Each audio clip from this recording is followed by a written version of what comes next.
होठ लाले लाल हसला तगालिया पा होलाई चिकस खा कि जैसन सोचल रहनी वैसन धनिया मोर बारी। ठीक छ पसंद छ रख लेबे काल नहीं जाल देबे कि जैसन सोचले रहनी वैसन धनिया मोर बारी साबर लगोर बारी हो। जैसन सोचले रहनी वैसन धनिया मोर बारी साबर लगोर बारी हो।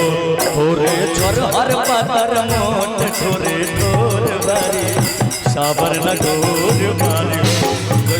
सजला रहनी बैसन पियवा मोर पारा सावर लगोर पारा हो।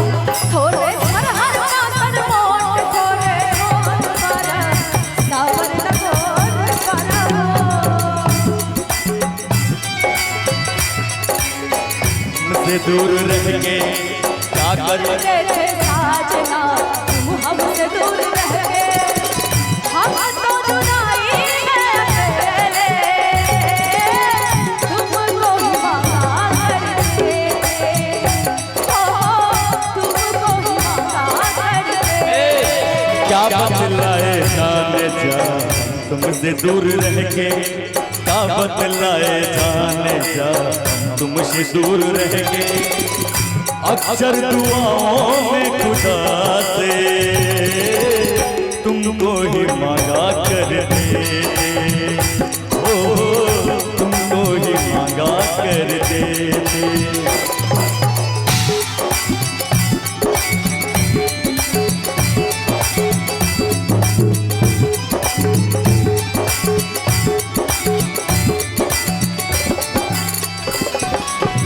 बाटे गोरे गोरे का कोमल उठे जालेला हौसली तक गलिया पर होलाई चिका सखा।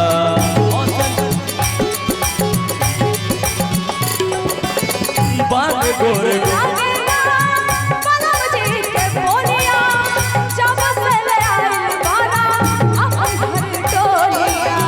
जब से ले आई बारा बनके हमारा जिंदगी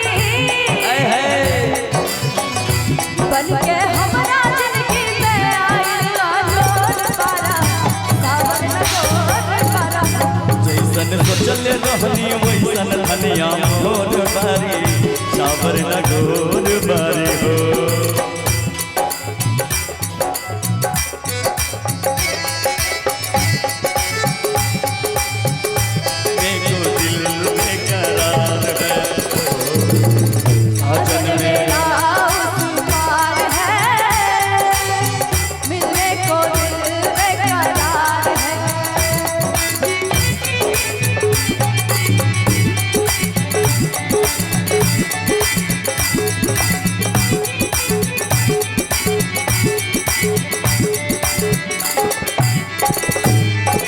दिलवा के बात घरे लगलाइता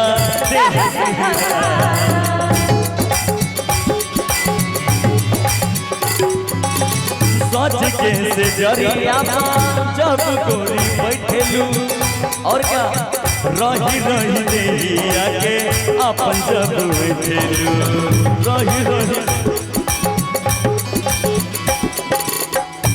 बाटे जुर्म जवानी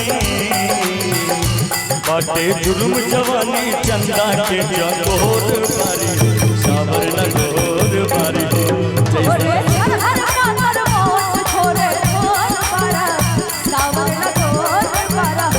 जैसन सोचले रहनी वैसन धनिया मोर बारा सावर लगोर बारा हो। जैसन सोचले रहनी वैसन धनिया मोर बारा सावर लगोर बारा हो। जैसन सोचले रहनी वैसन धनिया मोर बारा सावर लगोर बारा हो। धनिया सावर लगोर बारा जैसन सोचले रहनी वैसन